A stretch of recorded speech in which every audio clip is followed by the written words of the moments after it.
Has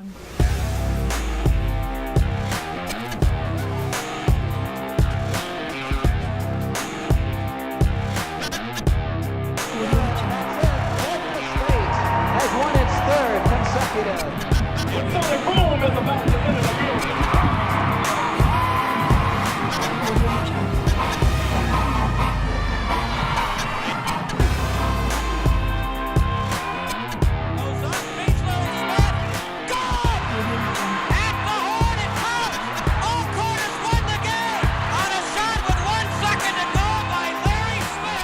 Waiting for the snap.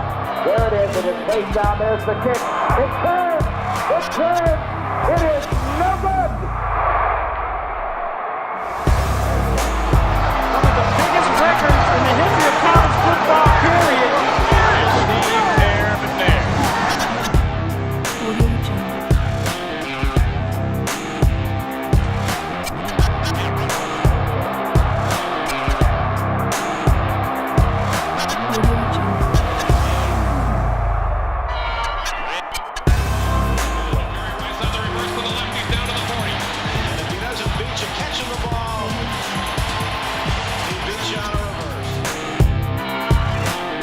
In maroon and white, Mississippi State Bulldogs are the champions of the Southeastern Conference.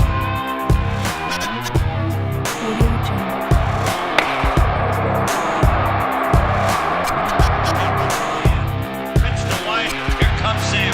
13 yards and a dive for a touchdown. 80 yards and 14 plays. Watch it again.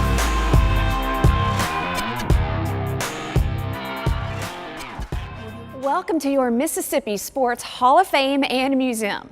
I'm Robin Carlin, and I grew up right here in Jackson, Mississippi. I was an athlete, I was a sports fan. As time went on, I realized that sports were more than just something to do or watch. They were actually a passion of mine. So I pursued a career in sports journalism.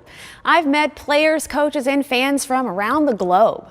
I know that everyone loves their team, and every athlete has a special story. But there's just something different about Mississippi. So, just what is it about Mississippi? The little state is birthplace of American music. Rock and roll, country, and the original blues all took root in the Magnolia State. We are home to some of America's greatest writers. We have produced icons of the film and television industry. But we can say confidently that American culture has been shaped in no small part by Mississippi. Perhaps the most incredible contribution the Magnolia State has made to American culture is in the world of sports.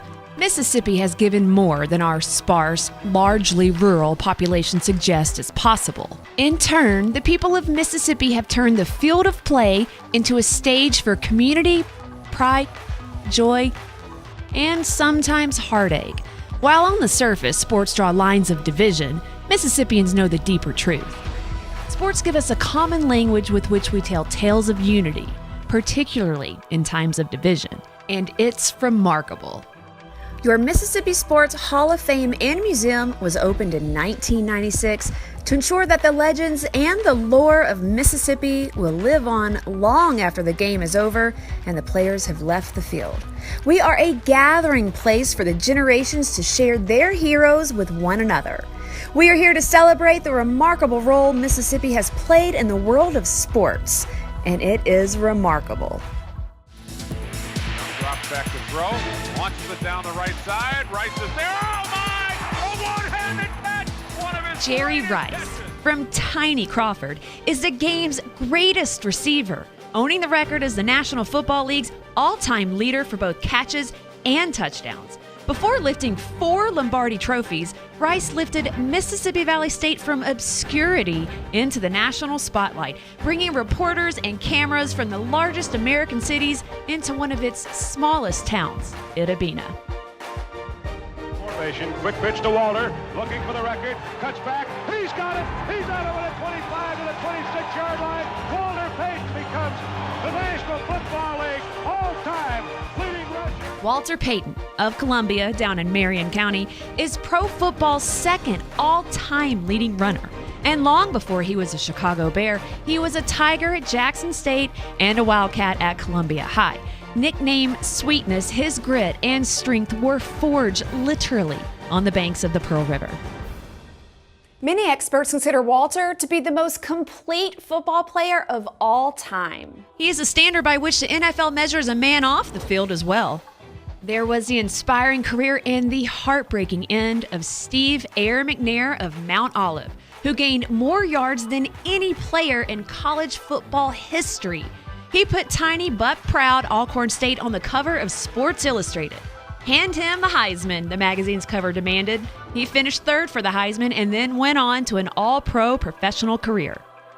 Brett Favre from Kiln in Hancock County retired as pro football's all-time leading passer and a 3-time NFL MVP. The son of a football coach and a school teacher, Brett grew up on the banks of a swamp called Rotten Bayou, having started an unheard of 321 professional football games in a row over 19 seasons.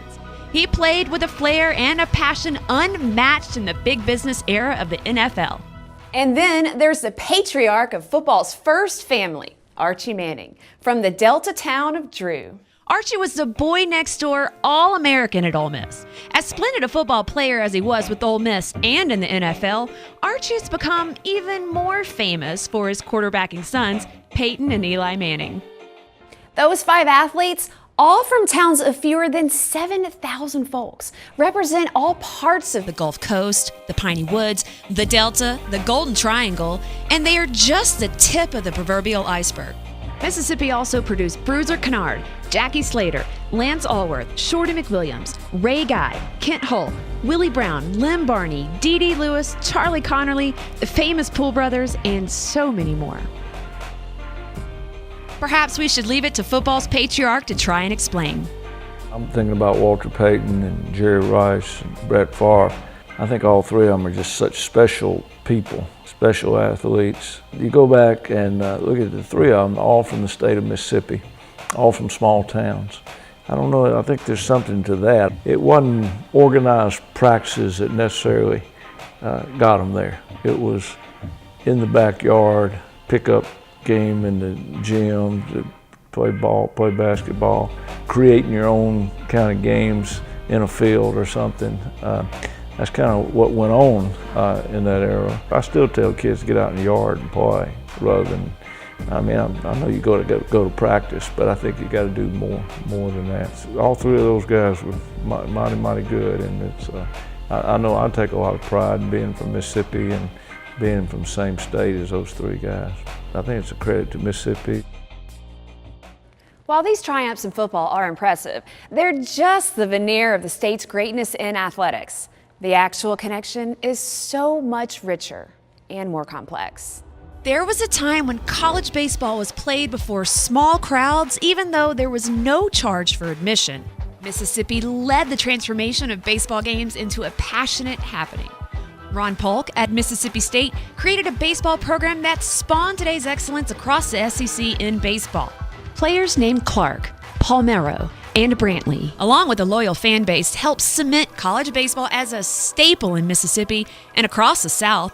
With Polk and the Dogs leading the charge, college baseball has become big business with packed stadiums, televised games, and luxury suites. Boo Ferris, he's seen that transformation firsthand as a player, then as a coach, and now as Mississippi's greatest baseball legend. Oh, I get excited talking about the growth and expansion of the game. It's just amazing how prominent the game has come all through the nation. I never dreamed in my early years at Delta State in the early 1960s. I scheduled, and most schools were 22 games back in the early 60s. The future didn't look really too bright. I think Mississippi would rank higher. I think we draw more fans and all than so many places do around the country. And the SEC is a great conference, a strong conference, and it shows in World Series, the College World Series participation and all. The winners come from Southeastern Conference. I think we've got a lot to be proud of right here in our own state. If football is our religion and baseball a passion, then perhaps basketball is our profession. Mississippi ranks as a leader in producing NBA players. From rural hamlets like Okolona to the urban setting of Jackson, from shifty guards to dominated big men, Mississippi can ball. In the 1950s and 1960s, all black Mississippi teams were excelling on a national scale. In 1964, prior to integration, the Jackson Lanier Bulldogs won 44 games, lost none, and averaged 100 points per game, winning a national championship for all black high schools. 30 Richard Williams' integrated Mississippi State team stunned Kentucky for the SEC championship and then went all the way to the Final Four at the Meadowlands.